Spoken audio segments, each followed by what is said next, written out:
Hello बच्चों, let's see this question.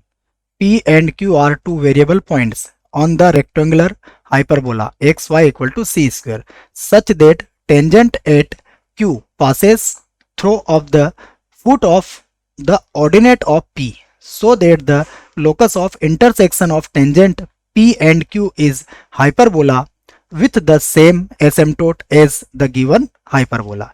तो हमें हाइपर जो पी और क्यू का जो इंटरसेक्शन पॉइंट है उसका हमें लोकस फाइंड करना है, और वो लोकस कैसा आएगा आपका, वो भी हाइपरबोला होगा, और उसकी जो एसिम्पटोट होगी वो हमारे गिवन एसिम्पटोट के इक्वल होगी। ठीक है, इसको समझते हैं अब।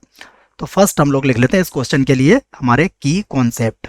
ओके, तो की कॉन्सेप्ट देखिए क्या होंगे। की कॉन्सेप्ट में हमें पता होना चाहिए कि अगर हमारे पास rectangular hyperbola x y equal to c square है तो इसके टेंजेंट की इक्वेशन क्या होती है, पहले तो आपको ये पता होना चाहिए। तो इसके टेंजेंट की इक्वेशन, इक्वेशन ऑफ टेंजेंट, ठीक है, मैं लिख देता हूं। तो इसकी जो टेंजेंट है वो होती है हमारे पास x प्लस, ये पैरामेट्रिक फॉर्म में होती है y t1 square equal to 2c t1। ठीक है, तो ये हमारे पास होती है इसकी इक्वेशन। और एक और हो सकती है हमारे पास, नेक्स्ट होती है x plus y t2 square equal to 2c। अगर सेकंड पॉइंट है तो वो सेकंड t2 हो जाएगा। ठीक है ना, तो ये हमारे पास टेंजेंट की इक्वेशन है इसकी होती है। ठीक है, अब देखिए क्वेश्चन को सॉल्व करते हैं। तो देखते हैं क्वेश्चन में हमें क्या गिवन है। तो हम लिखते हैं गिवन है हमारे पास हाइपरबोला। हाइपरबोला की इक्वेशन है हमारे पास x y equal to c square, standard form में ये हमारे पास। ठीक है, तो ये हमारे पास हो गया। अब लेट पॉइंट पी, देखिए पॉइंट पी जो होता है पैरामेट्रिक फॉर्म में हमारा पॉइंट पी क्या होता है, ये होता है सी टी1 कोमा सी अपॉन टी1। ओके, एक और पॉइंट ले लेते हैं हम क्यू, क्योंकि 2 पॉइंट गिवन है हमारे पास। तो नेक्स्ट पॉइंट क्या हो जाएगा हमारे पास, सी टी2 कोमा सी अपॉन टी2। ओके, तो पी और क्यू हमारे पास पॉइंट हो गए। ठीक है, नेक्स्ट देखिए हम लोग एक रेक्टेंगुलर हाइपरबोला देखते हैं। ये हमारे पास मान लीजिए कोई रेक्टेंगुलर हाइपरबोला है। ठीक है, यहाँ पर कहीं पर पॉइंट मान लीजिए पी है हमारे पास। तो पी हमारे पास कितना है, पी हमारे पास सी टी कोमा, ये जो पॉइंट है हमने पहले सेलेक्ट कर लिया है इसको। ठीक है, इसको थोड़ा इधर लिख लेते हैं। ठीक है, तो पॉइंट पी हमारे पास गिवन है। नेक्स्ट देखिए, ये पॉइंट पी को मैं यहाँ लिख देता हूँ। पॉइंट पी हमारे पास क्या होगा, c t comma c upon t. Okay dear, ये हमारे पास पॉइंट पी हो जाएगा। तो देखो इसका ऑर्डिनेट क्या होगा, यहाँ पर होगा। तो यहाँ जो पॉइंट होगा हमारे पास वो कितना होगा, ये पॉइंट होगा हमारे पास c t one, c t one और कॉमा 0 होगा। ठीक है, अब अकॉर्डिंग टू क्वेश्चन ये है कि हमारे पास इस हाइपरबोला पर कहीं पर पॉइंट क्यू है। मान लीजिए यहाँ पर कहीं पर पॉइंट हमारा क्यू है। ठीक है, ये पॉइंट क्यू है। तो पॉइंट क्यू से जब आप एसिम्पटोट ड्रॉ करोगे तो वो कहां से पास होगी, इस पॉइंट से पास होगी। बस आपको ये याद रखना है। ठीक है, तो अब देखते हैं। और फिर हमें इक्वेशन किसकी निकालना है, हमें इक्वेशन निकालना है कि पॉइंट पी से और पॉइंट क्यू से जो आप टेंजेंट खींचोगे तो टेंजेंट ड्रॉ करने के बाद जो उनका इंटरसेक्शन पॉइंट आएगा, उनके इंटरसेक्शन पॉइंट से कि हमें लोकस बताना है। ठीक है, तो देखते हैं अब। तो फर्स्ट हम क्या करते हैं, इक्वेशन जो हमारे पास फर्स्ट है, हम टेंजेंट की इक्वेशन लिख लेते हैं। ठीक है, तो equation of tangent, equation of tangent, देखिए क्या होगी, इक्वेशन ऑफ टेंजेंट हमारे पास होगी, ये टेंजेंट है। ठीक है ना, फर्स्ट हमारे पास क्या होगी, पी पर, पॉइंट पी एट पी पर होगा हमारे पास एक्स प्लस वाई टी1 स्क्वायर इक्वल टू 2c, और ये आ जाएगा हमारे पास t1। ठीक है, और ये हमारे पास इक्वेशन फर्स्ट हो गई। इक्वेशन फर्स्ट इधर तो नाम नहीं दिया था हमने, तो इसको इक्वेशन 2 कर लीजिए आप, कोई प्रॉब्लम नहीं है। पॉइंट क्यू पर हमारे पास क्या होगी, टेंजेंट की इक्वेशन, ये हो जाएगी एक्स प्लस वाई, फिर होगा हमारे पास पॉइंट होगा हमारे पास t2 स्क्वायर इक्वल टू हो जाएगा 2c t2। ओके, ये हमारे पास इक्वेशन थर्ड हो जाएगी। अब हमें इन दोनों का इंटरसेक्शन पॉइंट लेना पड़ेगा। तो let intersection point, intersection point क्या ले लेते हैं हम,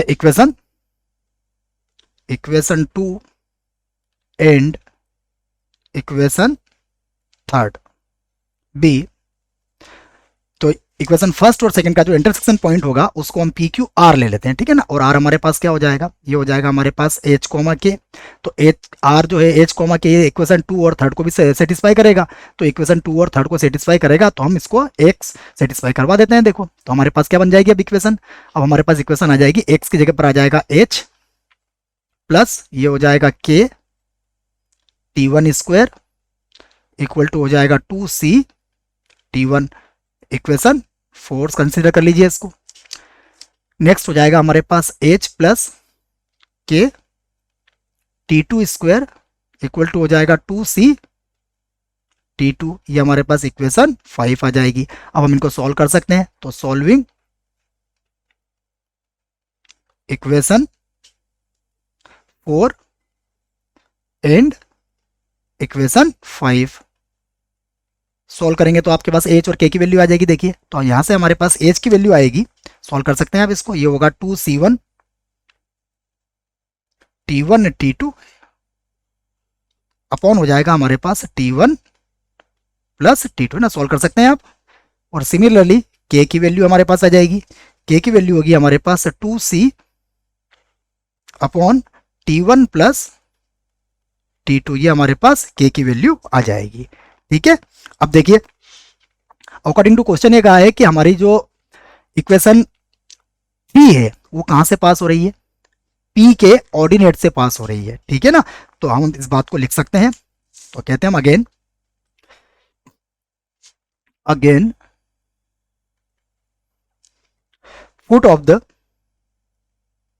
वैसे मैंने डायग्राम में लिख दिया है इसको लेकिन फिर भी लिख देता हूं, फुट ऑफ द P या ऑर्डिनेट P, ऑर्डिनेट P क्या हो जाएंगे, देखो ये होंगे हमारे पास C T1 कोमा 0, ठीक है। अब C T1 कोमा 0 एंड देखिए ये कहां से पास होगी, एंड इट पासेस थ्रू कहां से होगी, देखिए सेकंड वाली इक्वेशन से। सेकंड इक्वेशन में आप ये वैल्यू रख सकते हैं। देखिए सेकंड इक्वेशन क्या थी हमारे पास, देख लीजिए, सॉरी थर्ड इक्वेशन क्या थी हमारे पास, यहां से पास होगी ये। तो ये हमारे पास x की वैल्यू क्या रखेंगे आप, सी T1, y की वैल्यू 0, ठीक है। तो यहां से वैल्यू आ जाएगी हमारे पास, तो ये आ जाएगा हमारे पास सी T1 प्लस 0 इक्वल टू हो जाएगा 2c2। अकॉर्डिंग टू क्वेश्चन ये बनाया गया है, ठीक है ना। डायग्राम से इसको समझाने का प्रयास भी किया गया है। अब यहां से देखिए सी से सी कैंसिल हो जाएगा, तो हमारे पास एक रिलेशन आ जाएगा T1 इक्वल टू क्या आ जाएगा हमारे पास 2T2। ओके, तो ये हमारे पास एक रिलेशन आ गया T1 और T2 में। अब यहां से देखिए आप एच की वैल्यू फाइंड कर सकते हैं। तो नाउ अब हमारे पास देखिए एच की वैल्यू क्या आ जाएगा, एच में जहां T1 दिखेगा वहां आप क्या रख देंगे, 2T2 रख देंगे, ठीक है। तो हमारे पास एच की वैल्यू आ जाएगी, मैं सीधा सॉल्व कर देता हूं। एच की वैल्यू हमारे पास होगी 4c T2 और अपॉन हो जाएगा हमारे पास 3। ओके ना, ये सॉल्व के बाद डायरेक्ट आपके पास ये आ जाएगा। एंड के इक्वल टू हो जाएगा हमारे पास 2c upon 3T2। Okay, H और के की वैल्यू हमारे पास कहां से आई है वो देख लीजिए आप।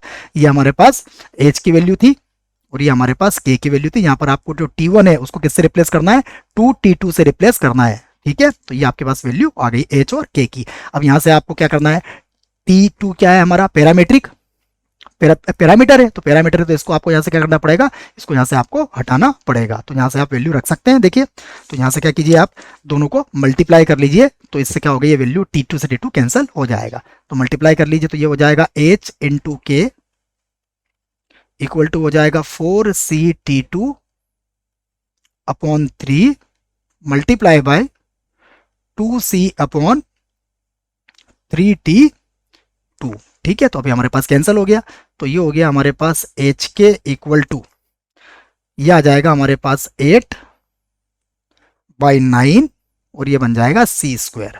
तो ये जो इक्वेशन आपके पास आई है, ये इक्वेशन भी किसकी है, ये भी आपके पास क्या है, रेक्टेंगुलर हाइपरबोला ही है। ठीक है, तो अब रेक्टेंगुलर हाइपरबोला हमारे पास हो गया है। इसका आप लोकस ले सकते हैं। अगर आप इसका लोकस लेंगे तो इसके लोकस में आप एच और के को किससे रिप्लेस कर देंगे, एक्स और वाई से रिप्लेस कर देंगे। तो ये हो गया हमारे पास x y equal to 8/9 c square. ठीक है ना, तो इसको भी हम इक्वेशन 5 हमारे बना ली थी, तो ये हमारे पास इक्वेशन 6 हो जाएगी। तो ये हमारा आंसर आ चुका है। अब ये जो रेक्टेंगल हमारे पास हाइपरबोला है, देख लीजिए जो गिवन था वो भी क्या था हमारे पास, x y equal to c square था। तो दोनों ही क्या है हमारे एक ही जैसे हैं, और दोनों की जो एसिम्पटोट होगी वो क्या होगी, तो इसकी एसिम्पटोट भी एक्स इक्वल टू, इसकी जो एसिम्पटोट होगी वो लिख देता हूं मैं, इसकी एसिम्पटोट क्या होगी, x equal to 0 and y equal to 0, ये इसकी एसिम्पटोट होगी। और हमारा जो गिवन सर्कल है उसकी भी एसिम्पटोट कितनी है, x equal to 0 y equal to 0। तो ये हमने प्रूव कर दिया है। I hope you will understood it well. Best of luck.